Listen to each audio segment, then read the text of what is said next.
вечер. Благодаря за поканата да съм част от това представяне. Уважаеми домакини, драги гости, мили колеги и приятели! Мария Маргарита Гетова е сред творците, които навлизат в художествения живот в старта на 21 век. Автор с изявена артистична идентичност, тя е сред малцината български автори, доказали своето майсторство зад граница. Нейната творческа биография се вместява с бройни участия в престижни световни изложбени форуми. Спектърът на творческите занимания е насочен към витражи, мозайки с графити. Ако трябва да опиша с няколко ключови думи изкуството на Мария Маргарита, то те са изящество, сила, хармония и смисъл. Всичко това, тези думи, вие можете да откриете в картините, които са около нас.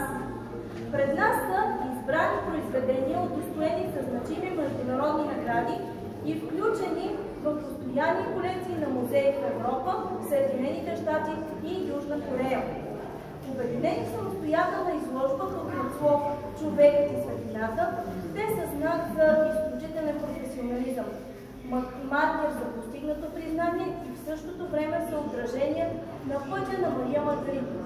Те са доказателство, че това, което тя постига, не се случва просто така. Те са фактор за осмисленото време, за преодолените трудности и надмогнатите предизвикателства. Тези платна са своеобразна есенция на творчеството и кредо, което съвместява следните ключови посоки: изследване на вътрешните състояния на човека през експресивни човешки лица, разкриващи само чрез въздействието на погледа изконни душевни преживявания, интерпретация на българската културна памет и нейната универсализация, визуална рефлексия върху обществото през призмата на образа на жената и нейната фундаментална роля, съпоставка, синхронизация и валидиране на хармонията между човека и Вселената. Основен акцент в изложбата са две нови произведения от цикъла "Кодиране на водата", наричане на водата щастие и наричане на водата любов.